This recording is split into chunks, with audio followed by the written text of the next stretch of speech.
재미를 느낄 수 있게끔 선생님이 그 환경을 만들어줘야 되고, 그 다음에 아이들이 좋아하는 일에 몰두하게 해줘야 됩니다. 좋아하는 일에. 근데 강의식 수업에서는 선생님 나는 그것보다는 이게 좋은데, 그럼 결국은 각 팀별로 다양한 문제 해결 과정이 펼쳐질 수 있게끔 환경을 만들어줘야 되는 거죠. 그래야만 자기 자신, 학습자 각자가 좋아하는 일에 몰두할 수 있게끔, 그리고 팀 내에서도 자기가 좋아하는 역할, 롤을 가질 수 있게끔 선생님이 지원하는 거죠. 그 다음 또 하나, 옹고지신. 옹고지신이 뭔가요? 옛것? 그죠? 바로 그거죠. 지식이 아주 중요합니다. 학습자들. 그래서 너무 체험도 중요하지만 지식도 아주 중요하게 교사가 다루어줘야 됩니다. 그죠? 그래서 이 지식이 중요한 이유는 아까 제가 많이 아는 만큼 보인다 하는 이유가, 많은 지식을 갖고 있으면 이 세상의 현상을 바라보는 관점이 달라져요.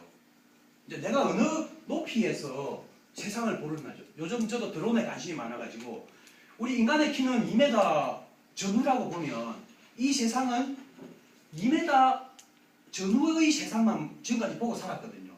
그런데 드론을 띄워가지고 200m, 300m까지 갑니다. 제 8만원짜리 드론은. 그 높이에서 세상을 바라보는 것은 또 다르다는 거죠. 우리가 이제 학습에서의 세상을 보는 관점은 내가 얼마나 많은 지식을 갖고 있느냐, 그거죠. 그래서 많은 지식을 다양한 측면에서 접하기 위해서는 교수자 중심의 강의식 한계점이 있다는 거죠. 환경만 펼쳐주고 아이들이 다양한 접근 경로를 통해서 자기가 관심 있어 하는 다양한 분야들을 학습해오고 그것들을 쉐어링할 수 있게끔 환경을 제공해 주는 거죠. 그러면 학부모와 부모는 어떻게 해야 되느냐? 한 발짝 뒤에서 죽어주십사 하는 거죠. 제발 좀 간섭이 아니고 먼저 나서서 뭔가를 주려고 해서 하는 것은 자제가 필요합니다. 그 다음에 또 이거, 저는 실패를 참 소중하게 여깁니다. 실패의 과정에서 우리 아이들은 많은 것들을 배우거든요. 부모님 품, 선생님 품 안에 있을 때 다양한 실패를 할 수 있게끔, 그때 우리 부모님, 교사들은 좌절할 필요 없습니다. 이 실패의 과정은 새로운 세상을 나가기 위한 학습의 과정이거든요. 그죠? 그래서 아이의 인내심, 몰입, 도전 방법을 지도하는 게 가장 좋은 게 바로 실패의 경험을 학교 현장에서 배우게 하는 거죠. 그래서 기다려주고 기다려줘야 한다. 그래서 저는 플립 러닝에서 중요한 역량 중에 하나는 인내심이라고 봐요. 교수자가 지금까지는 막 먼저 전달해 주는데, 그래서 항상 아이들에게 질문을 던지고 답변이 올 때까지 기다려주는 것들, 또 어떤 액티비티를 주고 또 기다려주고 아이들의 말을 경청해 주는 것, 이런 인내심이 많이 필요합니다. 그래서 이 플립 러닝을 지속화시키는, 이제 저는 첫 번째는 선생님들이 좀 많이 알아야겠다. 왜 이 플립 러닝이 정말로 우리 아이들의 미래를 좌지우지하는지. 이제 그 첫 번째가 저는 자율성입니다. 지지자는 불여 호지자, 호지자는 불라. 다 아시다시피 많이 아는 사람보다는 좋아하는 사람만 못하고, 또 좋아하는 사람은 또 즐기는 사람만 못하다. 이제 이건 뭘 얘기합니까? 학습은 재미있어야 된다는 거죠. 재미가 없으면 아이들은 금방 뿌리칩니다. 그럼 강의식은 재미있느냐? 토론이 재미있느냐? 플립 러닝이 재미있느냐? 어떻게든 선생님이 창의적인 수업 설계를 하셔가지고 이 재미를 끌어가셔야 돼요. 정확한 답은 없습니다만 이게 이제 교수자가 가진 자율성이죠. 재밌게 수업을 설계하셔야 됩니다. 그래서 이 학습 동기가 참 중요한 이유가, 재밌게만 물론 그 동기를 높이기 위해서 재미가 중요한데, 이러한 5가지 유형의 그 학습 동기가 결여된 아이들을 끌고 가기 위해서는 첫 번째, 어떤 즐거움, 동기를 심어줘야 되는 거죠. 자, 제가 한번 사례를 말씀드리면, 이제 방석이, 무일이, 부영이까지는 전부 학습 동기가 결여된 아이들입니다. 자, 방석이 같은 경우에는 선생님이 지나갈 때는 열심히 하는 척이에요. 자기의 모든 학습 과정을 방어합니다.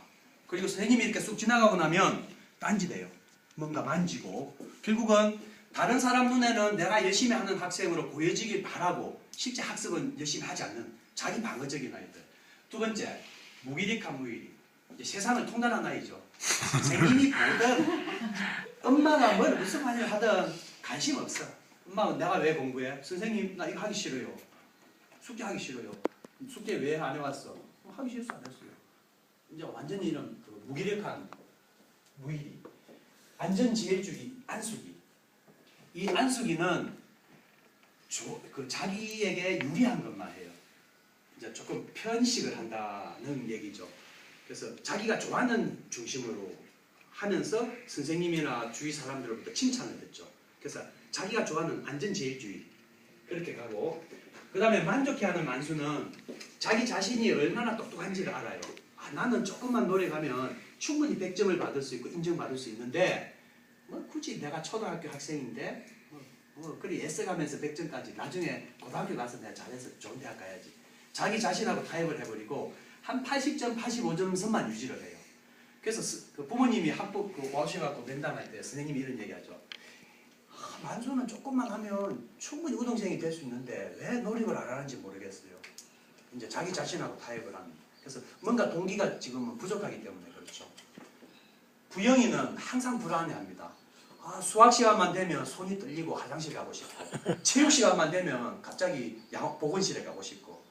이런 아이들은 특정한 교과라든지 특정한 선생님 또 특정한 환경에서 불안한 요소를 보이는 것은 이 동기하고 관계가 있는 거죠. 그래서 학습 동기는 그 학습과 관련된 행동이 나타나 특정 목표를 달성하기 위해 노력하며 그 목표가 달성될 때까지 학습 행동을 지속하는 데 영향을 끼치는 걸 말합니다.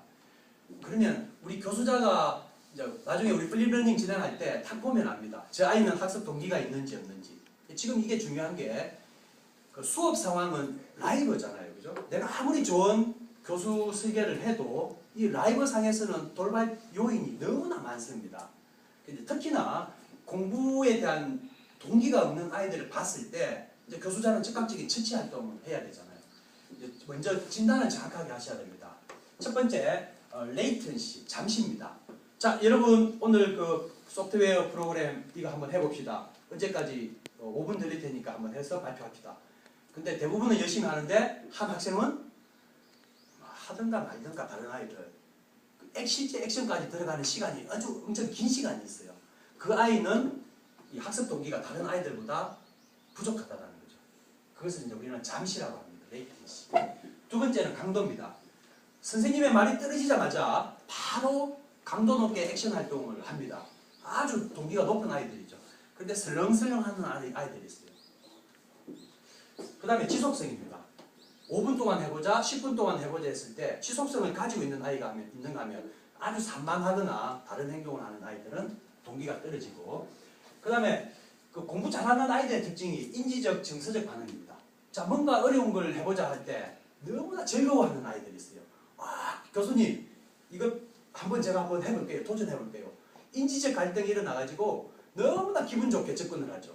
동기가 높은 아이들입니다. 그래서 이러한 것들을 통해서 그 이제 플립러닝 그 인클래스에서 수행할 때 즉각적인 그 처치 활동을 하는 것들도 우리 교수자의 훌륭한 능력들인 것 같고요.